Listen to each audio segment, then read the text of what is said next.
آنکھیں نہ ہو تو اندھے ہیں، زبان نہ ہو تو گونگے ہیں، ہاتھ پاؤں نہ ہو تو لولے لنگڑے ہیں، دل دماغ نہ ہو تو پاگل ہے، ماں باپ نہ ہو تو یتیم ہے، اولاد نہ ہو تو لابلد ہے، خاندان نہ ہو تو بے تعلق ہے، رشتہ دار نہ ہو تو بے سہارا ہے، روٹی نہ ملے تو بھوکے ہیں، پانی نہ ملے تو پیاسے ہیں، صحت نہ ہو تو بیمار ہے، زندگی نہ ہو تو مردہ ہے۔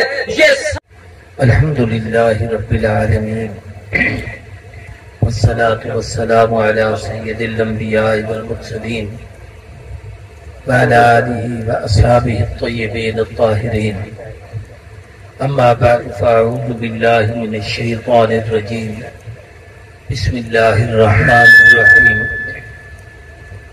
رب حب لی من الصالحین۔ قال النبی صلی اللہ علیہ وسلم مروا اولادکم بالصلاة وهم ابناء 7 سنین واضربوهم علیہا وهم ابناء 10 سنین وفرقوا بینہم فی المضاجع۔ صدق اللہ العظیم وصدق رسولہ النبی الکریم۔ سب دوست عقیدت اور محبت کے ساتھ درود پاک پڑھیں۔ اللہم صلی علی محمد وعلی آل محمد کما صلیت علی ابراہیم وعلی آل ابراہیم انک حمید مجید۔ اللہم بارک علی محمد وعلی آل محمد کما بارکت علی ابراہیم وعلی آل ابراہیم انک حمید مجید۔ لائق سب تعظیم و تکریم قابل اعزاز بزرگوں، دوستوں، بھائیوں، شیخ سرفراز صاحب کے بچوں کا عقیقہ ہے۔ مسلمان کا ہر کام عبادت ہے جب اس میں اللہ کا حکم اور حضور کا طریقہ ہوتا ہے۔ اس کی دنیا داری بھی دین ہے، اس لیے کہ وہ اللہ کے حکم اور حضور کے طریقے کے مطابق کرتا ہے، اور کافر کی دینداری بھی دنیا ہے، اس لیے کہ آخرت میں اللہ اور آخرت پر اور پیغمبر پر اس کا یقین نہیں، اس لیے وہاں اس کے لیے کوئی اجر و ثواب کا وعدہ نہیں، سب کچھ اسے دنیا میں دے دیا جاتا ہے۔ ہر عمل جو بھی ہم کرتے ہیں مسلمان کا وہ دین ہوتا ہے۔ اولاد کی تربیت کے حوالے سے اسلام نے ہمیں بہت کچھ سکھایا ہے۔ ہمارے ہاں جب بھی کوئی پروگرام ہوتے ہیں، مساجد میں، اجتماعات میں، تقریبات میں، شکوتاً ہر آدمی یہ کہتا ہے کہ جی آج کل بچے بے راہ روی کا شکار ہو گئے ہیں، نافرمان ہو گئے ہیں، والدین کا حق نہیں ادا کرتے، ان کا خیال نہیں کرتے، ان کی خدمت نہیں کرتے، ان کی عزت نہیں کرتے۔ اس حوالے سے کوئی گفتگو کریں، والدین کا ادب سکھائیں، والدین کا احترام ان کو بتائیں، والدین کی توقیر اور تعظیم ان کو سکھائی جائے۔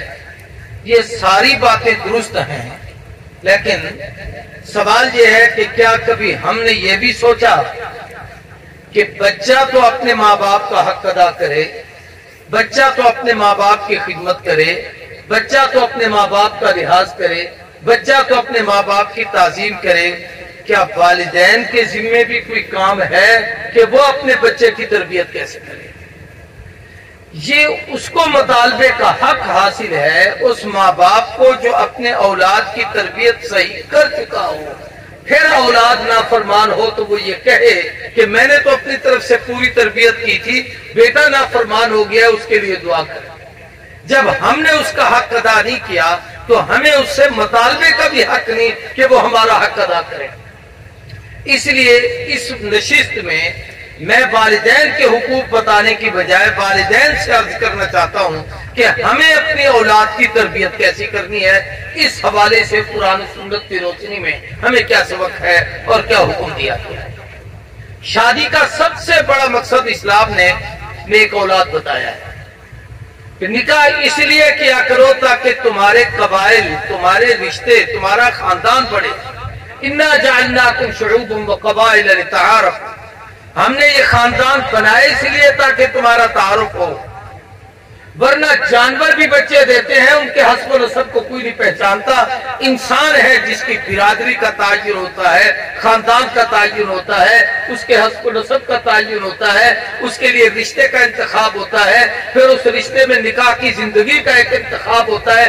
یہ سارے کا سارا اس لیے ہے تاکہ ہماری نسل ایسی بااصل نسل بنے کہ جو یہ کہہ سکے کہ میرا ان آباء و اجداد کے ساتھ تعلق ہے.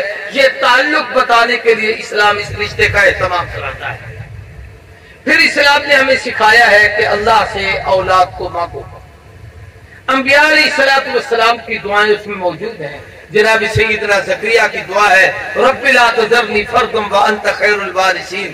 اللہ مجھے اکیلا نہ چھوڑ، مجھے کوئی اچھا وارث عطا کر، میری اولاد میں ایسا ہو جو مجھے میرے خاندان کو سنبھال سکے، میرے گھر کو سنبھال سکے، میرے مال کو سنبھال سکے، میرے منصب کو سنبھال سکے، میرے کام کاج کو پیچھے سنبھال سکے. یہ دعا مانگی. ابراہیم علیہ السلام کی دعا جو ان قربانی کے دنوں میں آپ نے اپنے علماء سے تقریروں میں سنی، حضرت سیدنا ابراہیم علیہ السلام کی سب سے عظیم دعا، پہلی دعا یہی تھی کہ رب ہب لی من الصالحین، اے اللہ ہمیں نیک اولاد عطا کر. اولاد کا ہونا کمال نہیں، اولاد کا نیک ہونا کمال ہے. اولاد ہوتی ہے، بعض دفعہ اس اولاد کی وجہ سے ماں باپ پریشان ہوتے ہیں. اولاد ہوتی ہے نافرمان بن جاتی ہے. اولاد ہوتی ہے والدین کے لیے عزت ذلت اور رسوائی کا باعث ہو جاتی ہے. آپ کے اسی شہر کے پڑوس قرب و جوار میں یہ آپ سے کچھ دن پہلے کا ایک واقعہ ہے کہ ایک بیٹے نے اپنے باپ کو کلہاڑیوں کے ساتھ وار کر کے اس کو ختم کر دیا. یعنی ایسی اولاد کا پھر کیا فائدہ، والدین اس سے تنگ آ جاتی ہیں.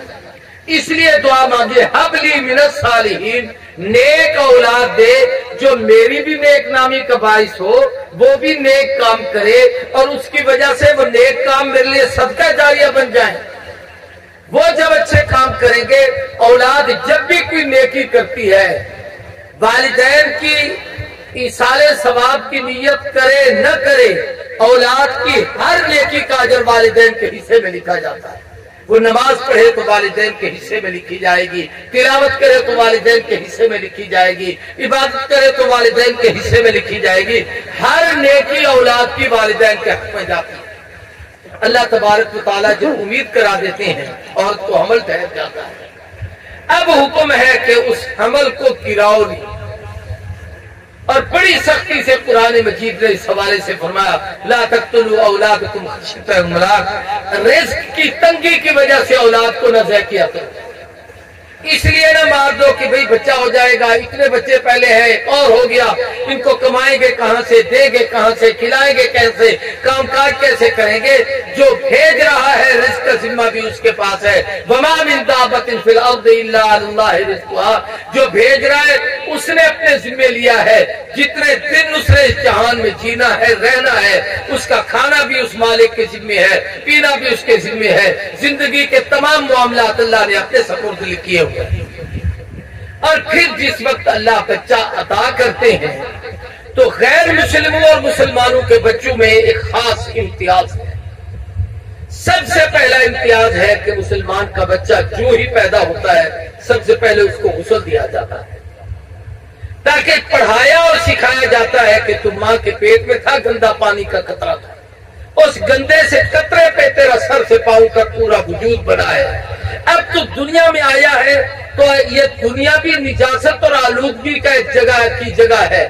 یہ ساری کی ساری گندگی کا ایک ماحول ہے. یہاں پر ہم دیکھتے ہیں آدمی میں خون ہے تو گندگی ہے، پیشاب ہے تو آلودگی اور گندگی ہے، پخانہ ہے تو آلودگی اور گندگی ہے، پیپ ہے تو آلودگی اور گندگی ہے. لیکن اس گندے جہان میں آ کر اللہ کہتے ہیں پاک صاف ستھرے بن کے آؤ اور رہو، اور اسی طریقے سے پاک بن کے میرے پاس آؤ، قیامت کے دن تمہیں میں پاک کر کے جنت میں بھیجوں گا. تو پھر ہمیں حکم ہے کہ اپنے آپ کو طہارت میں لے آئے. اس لیے سب سے پہلا مسئلہ جو اسلام نے ہر موڑ پہ ہمیں سکھایا وہ طہارت کا سکھایا. ہم نماز پڑھتے ہیں تو سب سے پہلے پاک ہوتے ہیں، وضو کرتے ہیں، غسل کرتے ہیں، لباس پاک ہوتا ہے، جگہ پاک ہوتی ہے، وجود پاک ہوتا ہے، پھر ہماری عبادت ہوتی ہے. اس لیے کہ اسلام نے ہمیں طہارت سکھائی ہے. تو سب سے پہلے بچے کو پاک کیا جاتا ہے. دوسرا حکم یہ ہے کہ اس کے کان میں وہ آذان دو جس سے اس کو سمجھ آئے کہ مجھے کسی نے بنایا ہے اور وہ سب سے بڑا ہے، میں اس کا بنتا ہوں اور یہاں اس کے حکم پورے کرنے کے لیے آیا ہوں. اور وہ کیا ہے؟ اللہ اکبر، اللہ اکبر، اللہ سب سے بڑا ہے. اللہ سب سے بڑا ہے، اللہ اکبر اللہ اکبر، اللہ سب سے بڑا ہے، اللہ سب سے بڑا ہے۔ 4 مرتبہ شروع میں کہتے ہیں، 2 مرتبہ آخر میں کہتے ہیں، 6 مرتبہ تکبیر کے جملے۔ علماء نے اس کی حکمت لکھی ہے کہ اطراف جتنے ہیں، سمتیں ہیں وہ 6 ہیں، شرق غرب شمال جنوب فوق تحت، کسی طرف بھی آپ نگاہ دوڑائیں تو اللہ سب سے بڑا ہے۔ سامنے دیکھو، جہاں تک تمہاری نظر جاتی ہے دنیا کی کوئی چیز بڑی نہیں، اللہ سب سے بڑا ہے۔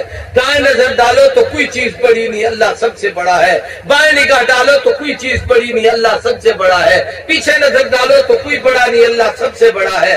آسمانوں کی بلندی پر چڑھ جاؤ، عرش کرسی لوح قلم تک پہنچ جاؤ، کوئی بڑا نہیں، اللہ سب سے بڑا ہے۔ تحت ثری تک چلے جاؤ، کوئی بڑا نہیں، اللہ سب سے بڑا ہے۔ سب سے پہلا عقیدہ انسان کو سکھایا جاتا ہے کہ اللہ کی کبریائی اور عظمت کو انسان سمجھے۔